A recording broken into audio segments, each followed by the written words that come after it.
Salut John Cage, moi c'est Luc de La Charcuterie, magasin de disques vinyles d'occasion depuis 2005. J'ai préparé une petite sélection de disques à écouter tout l'été et on va rentrer au frais les écouter parce que là il doit faire un bon 40 et on a la gorge qui pique.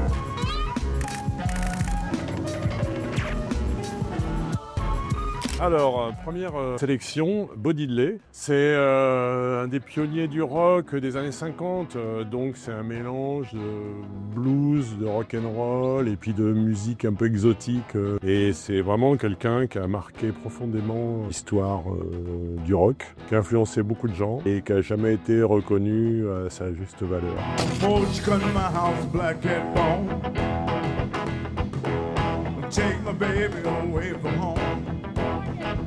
Deuxième sélection, Hamilton Bohannon. Et lui aussi, c'est quelqu'un qui a beaucoup influencé Queen notamment. Il n'a jamais été remercié pour tout ce qu'il a fait dans l'histoire de la soul et du funk et du disco. Il a eu un gros succès quand même dans les années 70, mais après, il est un peu tombé aux oubliettes. Rien que la face A, là, sur ce disque-là, ça enchaîne 3 tueries, puis tu peux mettre presque le diamant au pif, c'est toujours parfait, quoi.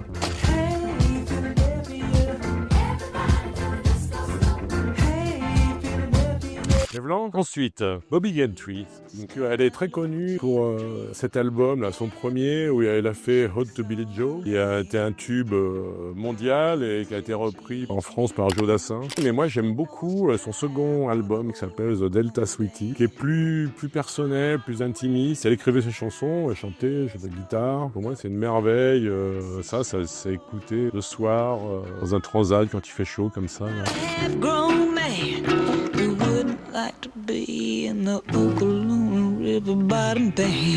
Fleetwood Mac. Je ne vais pas vous parler de ce gros saucisson de Rumours que tout le monde connaît, hein. C'est bon, hop, allez. Mais le suivant, qui est un disque qui a eu beaucoup moins cartonné, parce que Rumours, je crois qu'ils ont dû vendre 40 millions, et celui-ci seulement 2 millions.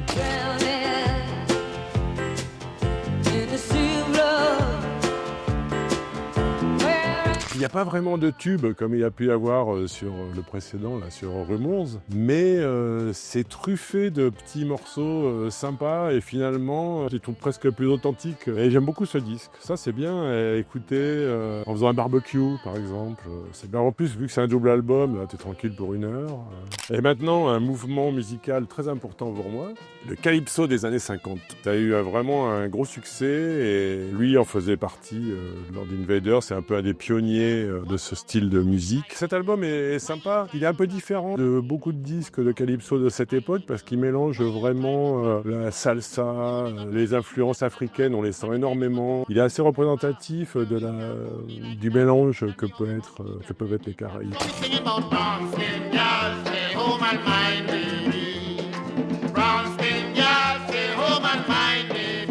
Bon, maintenant qu'on a écouté du calypso, Fleetwood Mac, des trucs plutôt cool, il y a Hard Stuff, il n'y a pas mieux pour se récurer les oreilles. Ça, c'est un groupe anglais, début des années 70, 1972 je crois. Ils sont plus connus aujourd'hui qu'ils l'ont été à l'époque. Alors c'est vraiment les débuts du hard rock, c'est brut, les compos sont super. C'est un trio, ça joue très, très serré. C'est guitare, basse, batterie, là on a l'impression qu'ils font qu'un. Et c'est truffé de super bons morceaux. Alors, il y a No Witch at All, ça c'est super. Hein.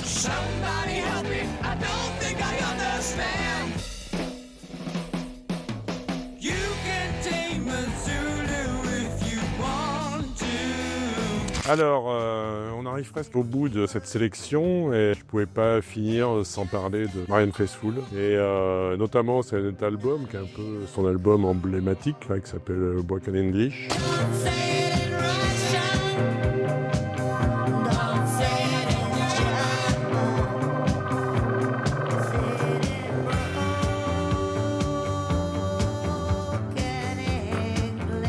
Elle a une vie complètement incroyable. Elle a commencé dans les années 60 à être petite copine de Mick Jagger, des Rolling Stones. Après, elle est, j'allais dire de fil en aiguille, elle est tombée dans la drogue. Et tout le monde la voyait morte. Elle a failli mourir plein de fois. Tout le monde pensait qu'elle était finie, qu'on n'entendrait plus jamais parler d'elle. Et puis là, elle est revenue, elle a sorti ce disque qui est une pure merveille et qui a relancé sa carrière, qui l'a sorti de la drogue et de tous ses excès. Ça, on l'écoute. En voiture, c'est bien. En soirée, c'est vachement bien aussi. C'est dansant. Ouais, c'est un peu que les jeunes appellent du post-punk là, aujourd'hui.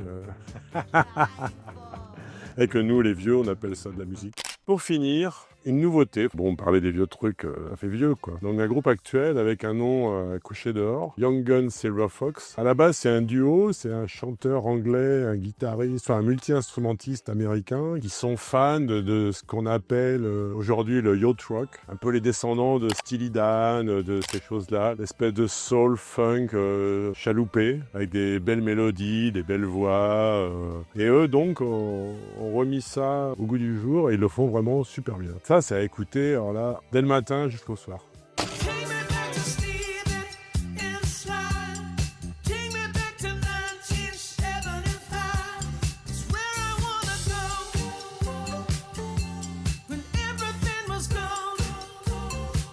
Voilà, salut Junk Page, c'était ma sélection de l'été 2025. J'espère que ça va vous plaire et que ça plaira à tous vos lecteurs et vos auditeurs. Merci à vous Junk Page.